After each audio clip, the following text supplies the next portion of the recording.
ആത്മമിത്രം ആത്മമിത്രം യേശുയൻ आत्ममित्रम। परमेश्वर की बड़े नाम की महिमा हो। फिर से आने वाला प्रभु यीशु मसीह के मधुर और श्रेष्ठ नाम से सबको जय मसीह की। परमेश्वर ने एक बार और हमारे जीवन में एक और अवसर हमारे जीवन में दिया है, इसलिए परमेश्वर को बहुत बहुत धन्यवाद देता हूँ।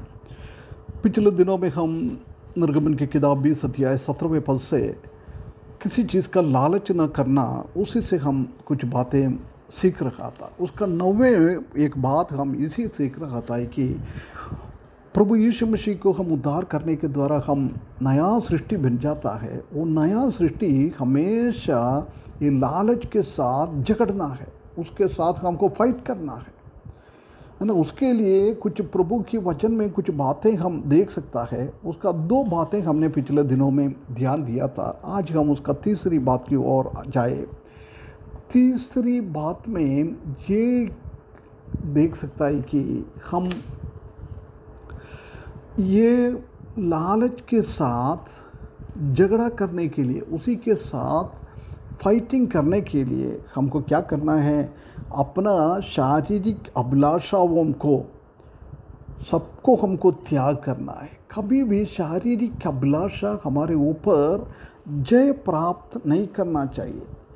यदि हम शारीरिक और इच्छा और लालच हमारे जीवन में है तो कभी भी हम परमेश्वर को, प्रभु यीशु मसीह को हम पीछे जा नहीं सकता है।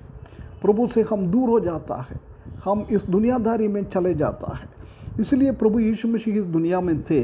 जब बोला है मत्ती सुसमाचार 16 अध्याय उसका 24 और 25 पद में हम ऐसी पढ़ता है, तब यीशु ने अपने चेलों से कहा, यदि कोई मेरे पीछे आना चाहा तो अपने आप को इनकार करे और अपने क्रूस उठाए और मेरे पीछे हो ले।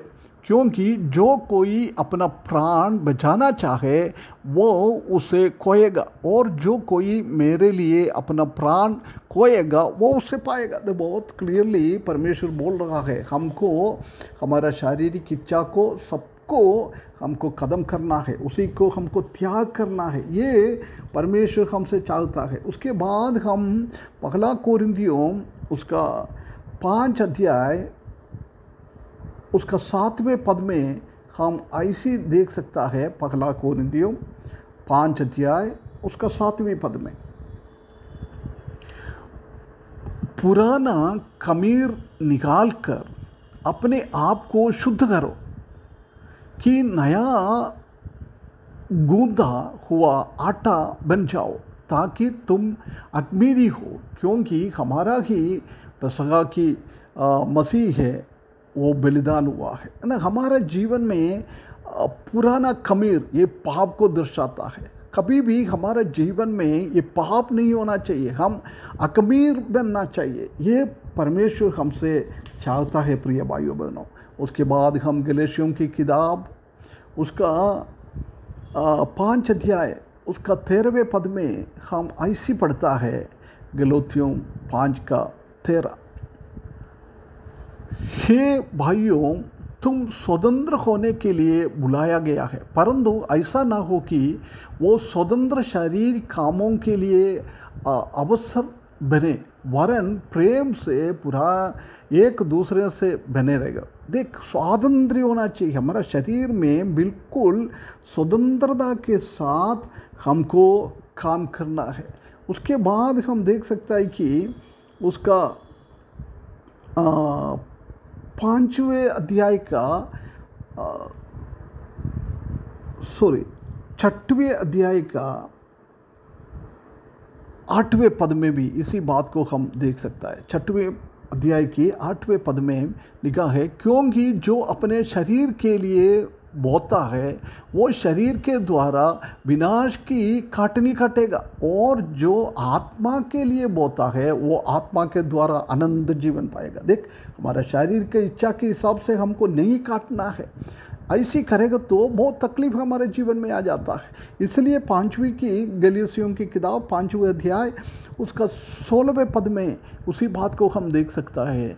पर मैं कहता हूँ आत्मा के अनुसार चलो तो तुम शरीर की लालसा किसी रीति से पूरी ना करे। देख, आत्मा के हिसाब से चलना, ऐसे चलेगा तो कभी भी हमारा लालच हमारे जीवन में नहीं आया। प्रिय भाइयों बहनों, उससे हमको जगड़ सकता है। वही पत्रोस की किताब में भी इसी बात को हम देख सकता है। पहला पत्रोस उसका 4 अध्याय उसका 7वें पद में ऐसा लिखा है, ये बात का अंत तुम्हारा होने वाला है, इसलिए स्वयं होकर प्रार्थना के लिए सचेत रखो। देख, प्रार्थना करके हमारा जीवन को आगे बढ़ाना है। जब हम इसी चीज़ों से हम बाहर जा सकता है। उसके बाद रोमियो की किताब 6वें अध्याय उसका 14 पद में हम देख सकता है कि हे यूनानियों और अन्य भाषियों को और रोमियो 6:14 और तुम पर पाप की प्रभुता ना हो, क्योंकि तुम व्यवस्था के अधीन नहीं वरना अनुग्रह के अधीन में रहना। कभी भी हम ऐसा ना होने, पाप की प्रभाव हमारा जीवन में नहीं आना चाहिए। हमारा शरीर में पाप होना नहीं चाहिए। ये परमेश्वर हमसे चाहता है। प्रिय भाइयों बहनों, उसके बाद हम देख सकता है कि मत्ती सुसमाचार 6 अध्याय उसका 22 और 23 पद में हम इसी बात को हम देख सकते हैं। मत्ती 6 का 22 और 23 ऐसा लिखा है, शरीर के दिया आंख है, इसलिए यदि तेरी आंख निर्मल हो तेरी सारा शरीर को उजाला मिलता है। हमेशा हम उजाला के जैसे दिया के जैसे चलना चाहिए। परंतु हमारा आंख बुरी है तो हमारा पूरा शरीर अंधकार हो जाता है, अंधकार हो जाता है। ये प्रभु यीशु मसीह बहुत क्लियरली हम इसी पदों में हम देख सकता है। और हम इयोब की किताब 31 अध्याय उसका पहले पद में इयोब बोल रहा है, मैंने मेरे आंखों के साथ एक निर्णय लिया है, कभी भी मेरा आंख बुरी नज़र से कोई भी कन्या को ना देखेंगे। देख कितना एक निर्णय, इसलिए इयोब के जीवन में कितना अच्छी तरफ से उसी के जीवन में था ये। और हम याकूब की किताब उसका 1 अध्याय उसका 14 और 15 पद में हम ऐसी पढ़ता है, याकूब 1 का 14 और 15 पद, परंतु प्रत्येक व्यक्ति अपनी ही अभिलाषा ही खींचकर और फंस कर परीक्षा में पड़ता है। अभिलाषा के द्वारा परीक्षा हमारे जीवन में आता है और अभिलाषा गर्भवती करके पाप को जनती है। जब हमारे जीवन में अभिलाषा आता है, मोह आता है, लाल आशा आता है, उसी के द्वारा हम पाप में फंस जाता है। वो पाप हमको क्या करता है, मृत्यु की ओर लेके जाता है। प्रिय भाइयों बहनों, कितना गंदी ये अवस्था है।